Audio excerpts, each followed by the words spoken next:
भारत में अगर किसी ब्रांड को स्ट्रेंथ, ड्यूरेबिलिटी और इंडियन कंडीशन का सिंबल माना जाता है तो वो किसी फॉरेन लग्जरी ब्रांड का नाम नहीं होता, वो नाम होता है महिंद्रा। एक ऐसी कंपनी जो कार ही नहीं ट्रैक्टर बनाती है, आर्मी के लिए व्हीकल्स बनाती है, फार्मर के लिए मशीन बनाती है और इंडियन रोड पर फोर्ड शब्द को रिफाइन करती है। लेकिन महिंद्रा को समझने के लिए हमें आज की सेमी एसयूवी से नहीं बल्कि इंडिया के पास्ट से शुरुआत करनी पड़ेगी। 1940 के दशक का इंडिया आज के इंडिया से बिल्कुल अलग था। देश ब्रिटिश रूल में था, इंडस्ट्री बहुत कम थी, रोड बहुत खराब था और एक बहुत बड़ी प्रॉब्लम थी ट्रांसपोर्ट। विलेज तक पहुंचने के लिए कोई स्मूथ हाईवे नहीं था, कच्चे रास्ते थे, कीचड़ था और मानसून में हाल और भी खराब हो जाता था। ऐसे इंडिया में एक व्हीकल की जरूरत थी जो दिखने में स्टाइलिश नहीं बल्कि काम की हो। साल था 1945, इंडिया अभी आजाद भी नहीं हुआ था और तीन लोग केसी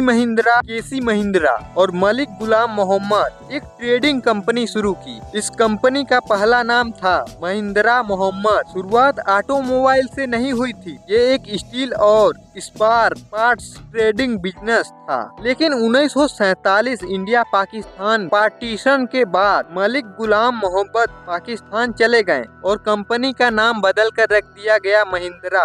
यहीं से एक नई जनरेशन शुरू होती है। वर्ल्ड वार 2 के बाद अमेरिकन जीप दुनिया भर में फेमस हो चुकी थी। जीप कोई लग्जरी व्हीकल नहीं थी, वो एक यूनिटी व्हीकल थी, आर्मी के लिए, ट्रेन के लिए। महिंद्रा को लाइसेंस मिला जीप व्हीकल को इंडिया में असेंबल करने का और यही महिंद्रा ने एक बहुत बड़ा डिसीजन लिया। उन्होंने यह नहीं सोचा कि हम कार मार्केट में कैसे फेस्टिवल बने, उन्होंने सोचा इंडिया की जरूरत क्या है। इंडिया को चाहिए थी एक ऐसी व्हीकल जो गांव में चले, आर्मी में चले, कंस्ट्रक्शन साइट पर चले और खराब रोड पर भी न रुके। जीप एग्जैक्टली वही थी। महिंद्रा की शुरुआत ब्रांडिंग TV8 से नहीं हुई, उनकी ब्रांडिंग हुई विलेज में, आर्मी कैंप में और रियल यूज से। जब गांव में जीप जाती थी और बारिश, कीचड़, पत्थर सब पार कर देती थी तो लोग कहते थे ये गाड़ी छोड़कर नहीं जाती। यहीं से महिंद्रा की इमेज बनी, स्ट्रॉन्ग, रिटेबल, इंडियन कंडीशन के लिए परफेक्ट। अगर महिंद्रा सिर्फ जीप तक सीमित रहती तो शायद वो एक नीचे कंपनी बनकर रह जाती। लेकिन महिंद्रा ने इंडिया को सही मायने में समझा। इंडिया एक एग्रीकल्चर बेस्ड कंट्री है और इंडिया इकोनॉमी की बैकबोन फार्मर है। फार्मर के लिए ट्रैक्टर कोई लग्जरी नहीं होती, वो इन्वेस्टमेंट होती है, लाइवहुड होती है। महिंद्रा ने ट्रैक्टर बनाए जो दिखने में फैंसी नहीं थे लेकिन काम में जबरदस्त थे, अफोर्डेबल, इजी टू रिपेयर। धीरे धीरे महिंद्रा ट्रैक्टर हर गांव में पहुंचने लगे। आज महिंद्रा सिर्फ इंडिया की नहीं दुनिया की सबसे बड़ी ट्रैक्टर मैन्युफैक्चर है। USA, अफ्रीका, एशिया हर जगह महिंद्रा ट्रैक्टर चलते हैं।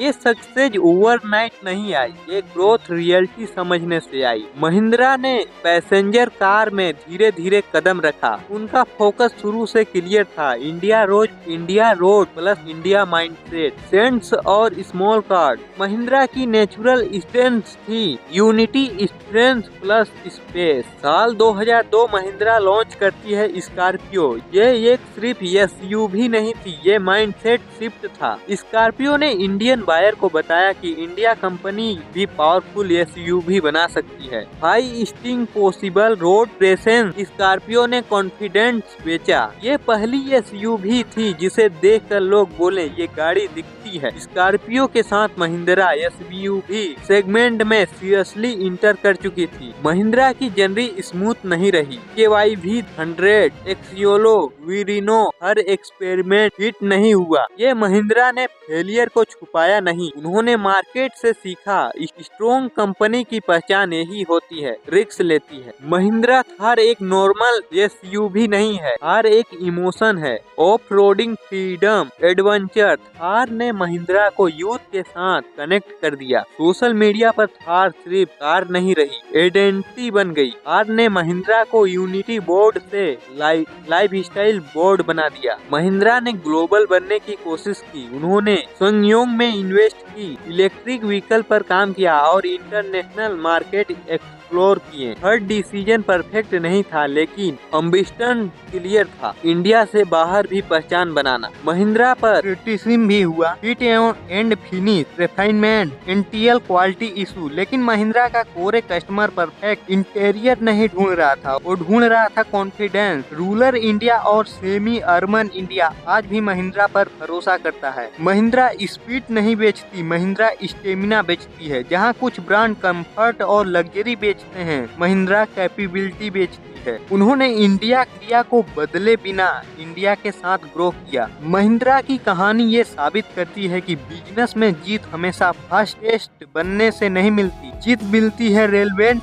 बने रहने। जो कंपनी इंडिया की रियलिटी समझ गई, रोड समझ गई, फार्मर समझ गई और कॉमन आदमी समझ गई, वह कंपनी इंडिया में टिक गई। और महिंद्रा सिर्फ एक ऑटोमोबाइल कंपनी नहीं, बल्कि इंडिया रीसेलिंग की पहचान है। अगर आपको ऐसी ही रियल बिजनेस स्टोरी पसंद है तो वीडियो को लाइक करें और चैनल को सब्सक्राइब करना न भूलें।